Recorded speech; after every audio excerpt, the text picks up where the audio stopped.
Hey there, welcome to a little bit of a tutorial video on how to address an issue I came up with when I shipped my wonderful QR PR6 bike to California for a triathlon camp. As I ship it in the wonderful QR bike box, please ignore the mess here in my Airbnb. As you can see, you don't really have to take the bike apart to ship it. But you are shipping it, and you know, nothing's perfect. So packed in there as tight as I could. I take the seat posts off. I take the bike box off the back. I did leave the bracket on, which might have been a mistake during the shipping process. But I do put this over the top. The foam, it's because the top of the box is pretty much right there. So it is pushing on it during shipping. What happened was, it popped off the bracket that is on the frame that holds the box on. See right there? So the problem is you can't put any screws into the seat post area because it would interfere with the seat post. This probably goes in about here. So you can't put screws in there, so they had to glue this bracket on here so you could put your screws in. Problem is, if you leave on the bracket during shipping and something rubs on it and pushes on it, it's flush with this, pop this bracket off. So my first fix was use a little epoxy, some JB Weld plastic epoxy weld. I welded the bracket on. I did a 35-mile ride today at the triathlon camp, and basically it performed like a champ. I mean, this thing is on here. I'm not going to sit here and pull on it and push on it until I figure out what the braking strength is, because I really don't want to find out. But what I'm going to do is, I found some information on the good old internet, using some 3M super strength molding tape, kind of get a little bit more love on the bracket to the post here. It's not a permanent solution, so I'm not gluing this post to the bicycle. So if I ever want to take it off, I still can. I just got to be a little careful. I might clean that too down here. So I'm going to wipe down the surface here really good. So what I'm going to do is just add a little bit extra tape, kind of pre-cut it to the contact areas of the bike frame. Just because, like I said, the bracket performed pretty well today, but I was still kind of nervous about it the whole time. So I just want to make sure that this puppy is on here really good. And if you can suffer through me getting the backing off of this tape, I'm going to glue it on there and we'll see what it looks like. See if this is a good solution.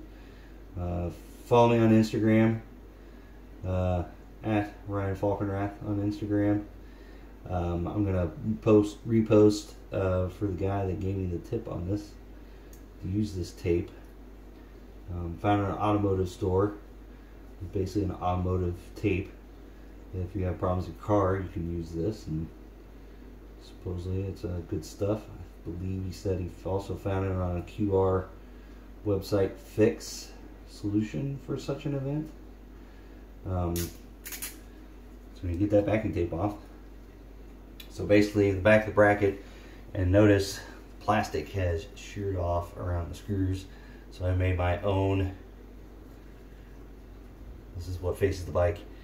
Made my own little kind of washer setup here to put the screws through. They sent me another one, but ultimately this kind of worked better because I figured I had the same problem. Especially if you know, I've got, this is probably a good couple pounds, like maybe 1 or 2 pounds, so it might be a little bit too much load bearing. But it's got my spare tire kit and all that kind of good stuff back in there, CO2. Just stuff I need to fix a flat so I don't have to carry it anywhere else on the bike. So we're going to stick this on here and hopefully get it lined up here pretty good before we really firmly put it in place. And like I said, it comes supposed to be pretty flush top of the seat post here, so there's going to be a little bit of standoff, but I want to kind of, that's on there pretty good. That's just the tape once I haven't even screwed that thing on. So I just want to put this on here. It's kind of a little extra measure, especially, you know, shipping this thing down the road.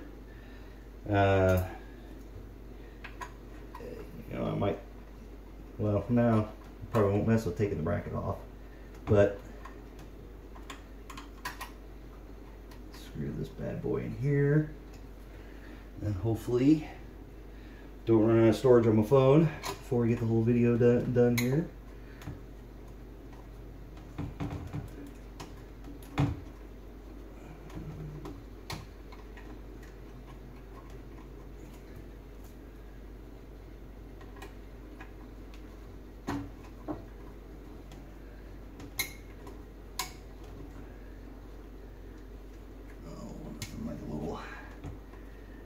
Job.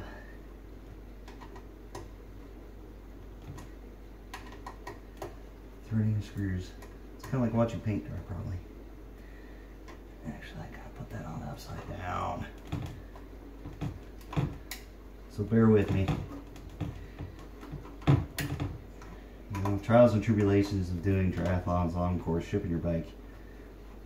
Basically, the trials and tribulations of bikes in general. My little homemade bracket.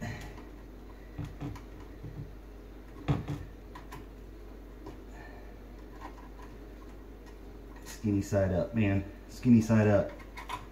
Kind of like laces out, Dan, right? Okay.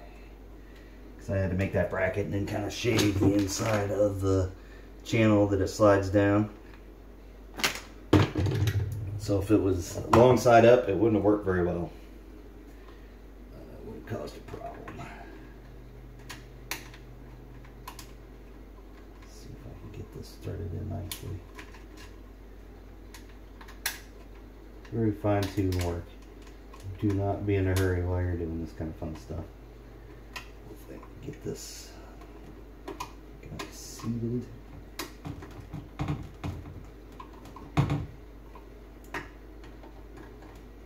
Doing it with the tire on is kind of a pain in the ass, but you gotta do what you gotta do. Seems to be working now. So the big test will be if this box goes on. No tire rub, nothing fun like that. Because we have introduced a couple millimeters of tape in there.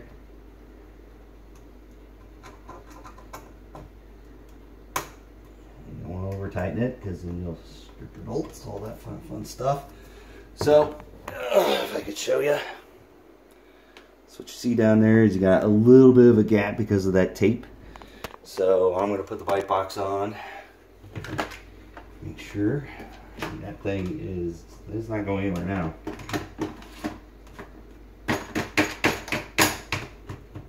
Nice firm snug in there. Looks like plenty of clearance on the wheel. Not going anywhere. So we got dual layers, man. We got tape, we got epoxy. If that thing falls off, I don't know what to do other than just duct tape it all to the bike, and that would kind of be Frankenstein. So watch Facebook, watch YouTube, see if I ever come up on this problem again where it pops off and I've got problems. Hopefully never again. So stay tuned.